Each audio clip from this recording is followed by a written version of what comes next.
Allah Subhanahu wa taala berfirman, Allahu khaliqu kulli syai'.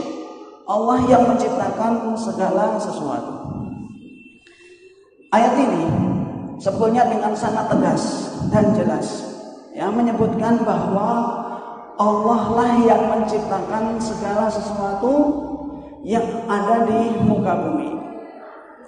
Sebelum saya jelaskan ayat ini digunakan oleh sebagian orang atau kelompok yang menyimpang dari akidah Ahlussunnah wal Jamaah untuk melegalkan keyakinan mereka. Kalau di zamannya Imam Ahmad bin Hanbal dulu ada fitnah namanya khalqul Quran. Fitnah yang menyatakan bahwa Al-Quran adalah makhluk. Mungkin ada yang pernah dengar bahwa di zamannya Imam Ahmad, Imam Syafi'i, di zaman itu ketika Al-Ma'mun, Al-Mu'tasim, Al-Wathiq, raja-rajanya Bani Abbasiyah, ketika memerintah menjadi khalifah dan ternyata pemahamannya dipengaruhi oleh pemahaman Mu'tazilah, mereka berpaham bahwa Al-Quran adalah makhluk. Dan seluruh ulama yang ada di bawah kekuasaannya semuanya ditangkap, dipaksa untuk mengakui Al-Quran adalah makhluk. Salah satu dalil yang mereka gunakan adalah ayat ini. Allahu khaliqu kulli syai'. Allah yang menciptakan segala sesuatu. Allah yang menciptakan segala sesuatu. Dulu pernah ada tokohnya Mu'tazilah yang bernama Ibnu Abi Duat. Ibnu Abi Duat ini tokoh utama Mu'tazilah yang mempengaruhi Al-Ma'mun dan keturunannya untuk mengatakan Al-Quran adalah makhluk. Di hadapan khalifah ketika itu Ibnu Abi Duat bertanya kepada Imam Ahmad. Imam Ahmad bin Hanbal ketika itu dipenjara. Beliau disiksa dan beliau dipaksa untuk mengatakan Al-Quran adalah makhluk. Dan pada suatu ketika Imam Ahmad bin Hanbal rahimahullah ta'ala, beliau dipaksa untuk berdialog dengan Ibnu Abi Duat, tokohnya Mu'tazilah. Itu kalau bahasanya kita itu sudah ulamanya raja, muftinya sang raja, mufti kerajaan, Ibnu Abi Duat. Ketika itu Imam Ahmad hanya memandang kepada khalifah, Al-Ma'mun yang dipandang. Al-Ma'mun mengatakan, kenapa engkau tidak melihat sama Ibnu Abi Duat? Nanti kamu akan berdiskusi dengan orang ini. Kata Imam Ahmad, saya akan berdiskusi dengan orang yang berilmu saja. Orang yang berilmu saja. Ibnu Abi Duat dianggap oleh Imam Ahmad tidak berilmu, sama sekali tidak. Menggunakan, dia hafal ayat-ayat Al-Quran, hafal hadis-hadis Nabi SAW, tapi dia gunakan tidak pada semestinya.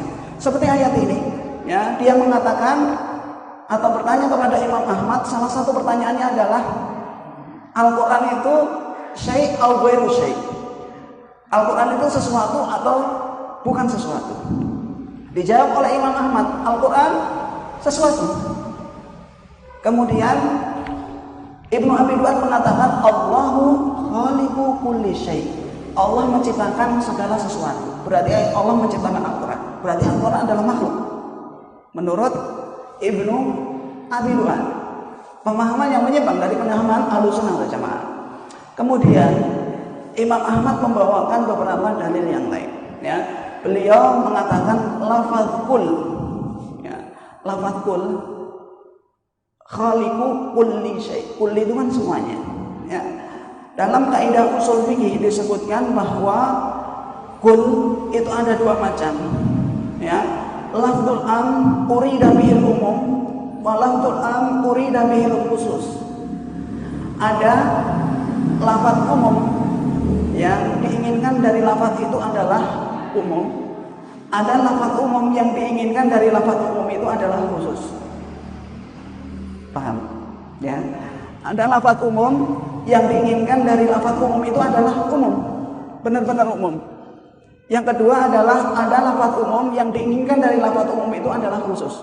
Seperti ayat ini. Ayat ini menjelaskan bahwa ini lafaznya umum, tapi yang diinginkan adalah khusus. Kok bisa? Iya. Kalau Allah berfirman, Allahu khaliqu kulli syai'. Allah menciptakan segala sesuatu. Apakah Allah menciptakan dirinya sendiri? Ya, karena kulli syai', Allah menciptakan segala sesuatu. Ya, apakah Allah menciptakan dirinya sendiri? Kalla, tidak. Ya, apakah Allah menciptakan suaranya sendiri? Tidak. Apakah Allah menciptakan nama dan sifatnya sendiri? Tidak. Ya, kalau seandainya Allah tidak menciptakan dirinya sendiri, Allah tidak menciptakan nama-namanya sendiri, Allah tidak menciptakan suaranya sendiri, artinya adalah makna ayat ini umum, tapi yang diinginkan adalah khusus. Yaitu apa? Allah menciptakan segala sesuatu yang menjadi ciptaan bagi Allah Subhanahu wa taala, bukan yang masuk pada diri Allah Subhanahu wa taala. Paham kan? Kira-kira ya. Jadi kalau seandainya dikatakan Allah menciptakan segala sesuatu, itu maknanya adalah Allah menciptakan segala sesuatu yang berhubungan dengan makhluk, bukan khalik. Sedangkan Al-Qur'an itu merupakan kalamullah, firman Allah. Firman, ucapan Allah Subhanahu wa taala. Kalau ucapan Allah itu bukan makhluk, tapi segala sesuatu yang disandarkan pada Allah itu adalah nama atau sifat Allah. Al-Quran merupakan kalamullah, itu sifatnya Allah. Allah berbicara, Allah berfirman, dan firmannya itu dituangkan, ditulis dalam Al-Quran. Jadi Al-Quran kalau makhluk atau bukan makhluk? Bukan makhluk, dia adalah sifat.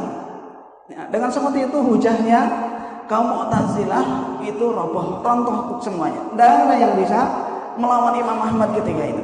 Ya, dia memahami sepenggal ayat untuk melegitimasi apa yang menjadi keyakinannya yang sesat.